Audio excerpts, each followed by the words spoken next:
Welcome to Letters from My Garden by Grace Alexander. Guaranteed AI and affiliate link free. Just me, you, and a week in January. Monday. Still talking clothes and style over on Instagram. There are some comments I disagree with so vociferously that I cannot respond for fear of appearing impolite. Lots of encouragement to follow one's instinct and gut, or to ask an honest friend. I'm slightly baffled by this and the assumption that expertise in fashion and design is something that we can all summon up without any training or knowledge. One wouldn't ever fix a boiler like that or drive a car. I mean, most of us know what we like, but do we know why?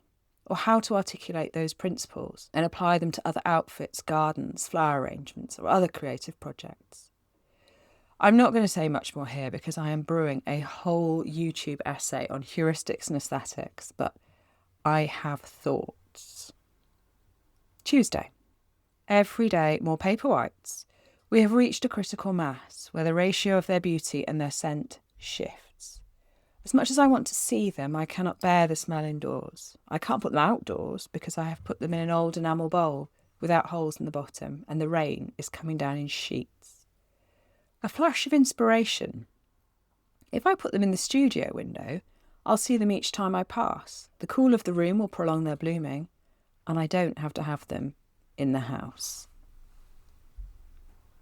Wednesday. The rain coming down in sheets is at least a change from the cold. There is no such thing as bad weather, only inadequately cheering food. I come home from work to a stew in the bottom oven. 2026 is the year that I perfect my stew, at which point I shall start referring to it as Boeuf Bourguignon. No, I know that not all stews are bourguignons, but I believe in elevating the everyday. Thursday.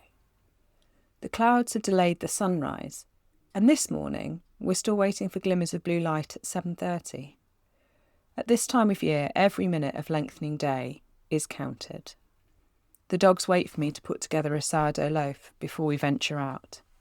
They care little for the morning walk, it's just what they have to do to be given breakfast. A note from the next day. It was a mistake to make bread out of my usual routine.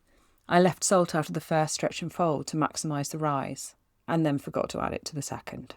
I have very carefully baked a loaf of inedible bread. Friday. I've written a lot about gardening for the view from indoors. Every day I check the doormat for a letter from the planning department to say that we can remove a thin brick wall between the kitchen and next door's scullery. Both rooms are small, but in a cottage such as ours, 2 small rooms knocked together mean luxurious space beyond imagination. In anticipation of this, I planted my most precious snowdrop under the plum tree on the south lawn, eye level with the new kitchen window. I'm very sad that the wall is still there because the snowdrop is slowly coming into flower. Across the fields, the bank by the stream is covered in them, but they always seem to come early. My plants from East Lambrook Manor 2 years ago take a bit more time to hit full flower. Their appearance is always a cause for celebration, although I'm waiting for the magical moment when they start to multiply. Thick-walled cottages are like the sea. They absorb and hold the heat for longer than the air and then lose it slowly. A blessing in autumn, but last summer's warmth is coming out of the stone. You can always tell this is happening because you shiver in the house, bracing yourself to go outside, and then find that the fresh air is surprisingly warm compared to the indoors. I'll be grateful for this in August, but today, trying to write at the kitchen table, I just shiver, even with the fire lit. Sunday. Do dogs know it's Sunday? Hugo usually starts to hurry things along at about 6:45, but this morning they both seem content to stay tucked under the blankets. I'm careful not to stir them and turn the pages of the next chapter of Mary Keane's book as quietly as possible. I think about lying there and worrying about Greenland, but I'm not sure it will help anyone or anything, and I do genuinely want to know what Mary thinks about pink and colour schemes. I hope you're staying dry, and I'll speak to you next week.